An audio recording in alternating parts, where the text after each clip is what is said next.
দেশ বিদেশ, জাতীয় আন্তর্জাতিক, রাজনীতি থেকে খেলা, শিক্ষা থেকে সংস্কৃতি, সব খবর পেতে চোখ রাখুন শুধুমাত্র নিউজ প্রাইমে।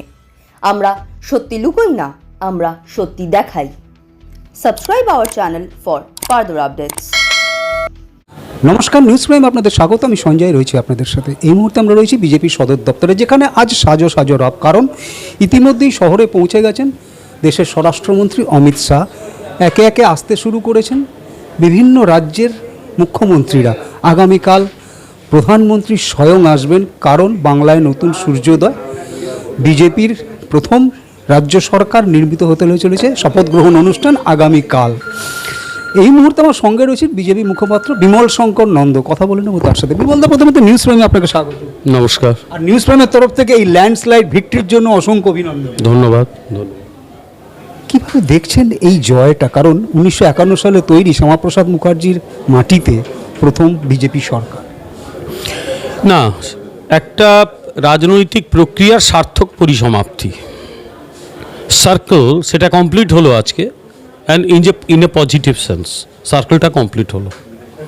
মাঝখানে অনেকগুলো বছর চলে গেল, কিন্তু সার্কেলটা আজকে যে কমপ্লিট হলো আমরা তাতেই খুশি। হাজারো হাজারো লক্ষ লক্ষ মানুষ তাদের জীবন দিয়েছে, জীবন শেষ হয়ে গেছে। তারা চেয়েছে ভারতীয় জনতা পার্টি ক্ষমতায় আসুক, আনতে পারেনি। আজকে 2021 থেকে আজ পর্যন্ত 2016 থেকে ধরলে সংখ্যাটা বোধহয় 300 ছাড়িয়ে যাবে। ভারতীয় জনতা পার্টির কর্মী নিজেদের জীবন দিয়েছে।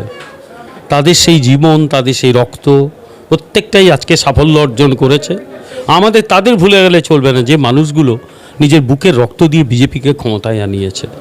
তাই আজকে কখনো আমি জানি না, সেদিন 4 তারিখে আমি যখন দেখলাম মানুষ কাঁদছে, লাফাচ্ছে, রাস্তায় গড়াগড়ি খাচ্ছে, মানে যেন স্বাধীনতা পেয়েছে।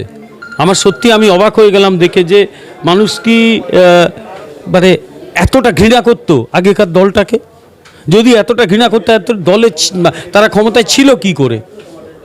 তারপরেও কিছু ভোট তো ওরা পেয়েছে, সেটাই বা পেলো কী করে? এটাই আমার আশ্চর্যের। এত ঘৃণা নিয়ে এই দলটা এতদিন ক্ষমতায় ছিল কি করে? এটাই আমার সবচেয়ে বড় প্রশ্ন, আর কিছু না। আপনি বলছিলেন যে আত্মবলিদানের কথা, এত ল্যান্ডস্লাইড ভিক্টরি, এইভাবে জয়, তারপরেও বিদায়ী বিরোধী দলনেতা শুভেন্দু অধিকারীর আত্মসহায়ক একজন প্রাক্তন সেনাকর্মী, ইন্ডিয়ান এয়ারফোর্সের মানুষ, তাকে নৃশংসভাবে খুন করা হলো পরশুদিন। কি বলবেন এই ভয়ঙ্কর ব্যাপার? এবং ইতিমধ্যে 4 জন আপনাদের কর্মী নিহত হয়েছেন রাজনৈতিক সন্ত্রাসের কারণে। কি বলবেন? আসলে দীর্ঘদিন ধরে এই রাজ্যটাকে ক্রিমিনালরা চালাতো। যারা সরকার চালাতো তাদের সঙ্গে ক্রিমিনালদের আন্ডারস্ট্যান্ডিং ছিল, আর লোয়ার লেভেলে ক্রিমিনালরা তাদের কাজ করে যেত। কেউ তোলাবাজি করতো, কেউ মানুষকে মারতো, ধরতো, টাকা পয়সা নিত, সেই শিক্ষা প্রতিষ্ঠান হোক, সেখান থেকে তোলা আদায় হতো, ভয় দেখাতো, চাকরি বিক্রি হতো, অনেক কিছু হতো। ওরা বুঝতে গেছে বিজেপি আসার পর সেগুলো কিচ্ছু থাকবে না, সব শেষ হয়ে যাবে। তো বিজেপি আসার পর যদি কিছু না থাকে, সব শেষ হয়ে যায়, তাহলে ওরা তো ভয় পাবেই। এগুলো হচ্ছে ভয়ের বহিঃপ্রকাশ। আর যারা হিংসা করে, ভিতরেই হিংসার আশ্রয় নেয়। যারা সাহসী তারা হিংসার আশ্রয় একেবারেই নেয় না। বিমলদা, এক সময় মুরলীধর সেন লেনে আপনার যখন ইন্টারভিউ করছি, তখন কতিপয় মানুষ সেখানে থাকতো, কিন্তু 4 তারিখে বিকেলের পর দেখলাম বহু মানুষ গেরুয়া আবির মেখে গেরুয়া পতাকা নিয়ে বেরিয়ে পড়েছে, এবং সেই সঙ্গে বিভিন্ন তৃণমূলের পার্টি অফিস ভাঙা হচ্ছে গেরুয়া পতাকা ধরে। মানে এগুলো কি তাৎক্ষণিক স্বঘোষিত বিজেপি? ওরা বেলা 12টার পর বিজেপি হয়েছে। ওই 12টার পর আমরা যদি পেছোতাম, আমাদের অফিসগুলো ভাঙতো। এখন যেহেতু আমরা এগিয়ে গেছি, এবার আমাদের দেখাতে হবে যে আমরা দেখো এ কত বড় বিজেপি। এখন তো আমি তো জানতাম না, এত কথা শুনে বুঝতে পারছি পশ্চিমবঙ্গে এত বিজেপি আছে, আমি জানতাম না। 4 তারিখের পর বুঝলুম। আবার একটা লোকও যে তৃণমূল করে না, সেটাও এখন জানলুম, যে কেউই তৃণমূল করে না।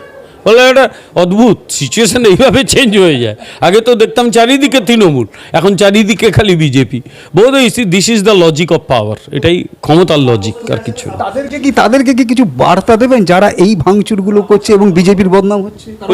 এখন বিজেপি মেজরিটির বেশিও আসন নিয়ে এসে গেছে, এবং স্বয়ং প্রধানমন্ত্রী আগামীকাল আসছেন, নতুন সূর্যোদয় হতে চলেছে বাংলায়। ক্রিমিনালাইজেশন অফ পলিটিক্স, এইটাকে কিভাবে বন্ধ করবেন? কারণ এখন দেখা যাচ্ছে যে বিভিন্ন তৎকাল স্বঘোষিত বিজেপি, তারা গিয়ে নিজেদের পার্টি অফিস ভাঙছে, অথচ বদনাম হচ্ছে বিজেপির। কারণ 4 তারিখের সকালবেলাও কিন্তু এত বিজেপি গান দেখিনি। না, আমি তো গত 4-5 দিনে দেখছি গোটা ভারতবর্ষে, গোটা পশ্চিমবঙ্গে এত বিজেপি ছিল আমার জানা ছিল না। সবাই এখন বিজেপি, আবার কেউ কেউ তাদের পুরো ফ্যামিলি বহুদিন বিজেপি সেই পরিচয়ও দিচ্ছে, আর কেউই নাকি তৃণমূল নাই। তা তৃণমূল একদিন কারা করতো ঈশ্বর জানে। যাই হোক, তা আমাদের রাজ্য সভাপতির একটা কথাই যথেষ্ট, যে এরকম ভাবে বিজেপি করা যায় না। যে মানুষগুলো আমাদের এত কষ্ট করে দলটাকে ক্ষমতায় আনলো, বিজেপি তারাই করেছে। পরবর্তীকালে আরো অনেকে নিশ্চয়ই বিজেপিতে আসবে, দরজা তো আর বন্ধ করা যায় না কোনো দলের। ক্রিমিনালাইজেশন অফ পলিটিক্স বন্ধ করতে গেলে যেটা বলতে হবে, ক্রিমিনালরা জেলে থাকবে, তারা আবার দল কেন করবে? সুতরাং ক্রিমিনালরা যাতে জেলে থাকে সেই বন্দোবস্ত আমরা করব, তারা কোনো দলে গিয়ে কিচ্ছু করতে পারবে না। সুতরাং ক্রিমিনালরা বিজেপিতে ঢুকবে, দিয়ে ক্রিমিনালগিরি করবে, এটা চলবে না। এই জয়টা কাকে উৎসর্গ করবেন? এই বাংলার সেই মানুষগুলো যারা বিজেপিকে ক্ষমতায় আনার জন্য নিজের জীবন বলি দিয়েছে। একেবারে দার্জিলিং থেকে দাঁতন, কোচবিহার থেকে কাকদ্বীপ, কম মানুষের তো জীবন যায়নি। প্রথমে সিপিএম, তারপর তৃণমূল কংগ্রেস অজস্র বিজেপি কর্মীকে হত্যা করেছে, নারী ধর্ষণ হয়েছে, মহিলারা নির্যাতিত হয়েছে। 2021 সালের 2রা মে ফল বেরোনোর পরে আমার এখনো মনে পড়ছে, পূর্ব মেদিনীপুরের খেজুরির 60 বছরের মহিলা রেপ্ট হয়েছে 18 বছর বয়সী তার নাতির বয়সী ছেলেদের, বাচ্চাগুলোর হাতে। তাদের বিচার করতে হবে, কিন্তু জয়টা এই মানুষগুলোকে উৎসর্গ করতে হবে। যারা অন্যায় করেছে তারা বিচার পাবে, যারা আত্মবলিদান দিয়েছে বা নিজের হয়তো সম্মান বিসর্জন দিয়ে বিজেপি করেছে, তাদের প্রতি এই জয় উৎসর্গ করতে হবে। এটাই আমাদের কাজ। অর্থাৎ যেটা বিমলবাবু জানাচ্ছেন, যে যাদের আত্মবলিদানের মাধ্যমে এই জয় এসেছে, প্রথম তাদেরকে উৎসর্গ, এবং পশ্চিমবঙ্গের আপামোর মানুষেরকে উৎসর্গ করছে, যাদের সহযোগিতা, সহমর্মিতা এবং সাহায্য ছাড়া এই জয় সম্ভব ছিল না। সেই সঙ্গে এটাও কড়া বার্তা দিচ্ছেন যে ক্রিমিনালাইজেশন অফ পলিটিক্স একদম বন্ধ করবে আসন্ন বিজেপি সরকার। কারণ আগামীকাল সূর্যোদয়ের অপেক্ষা, তারপর থেকেই নতুন পশ্চিমবঙ্গ দেখবে মানুষ। কারণ অনেক আশা ভরসা নিয়ে এই মানুষ এই বিজেপিকে এনেছে, এবং বিজেপি সেই প্রত্যেকটা তাদের সংকল্প পূরণ করবে। এখন আগামী দিনে আমাদের চোখ থাকবে। ভিডিও জার্নালিস্টের সাথে নিউজ প্রাইমের জন্য সঞ্জয় সাহা, কলকাতা।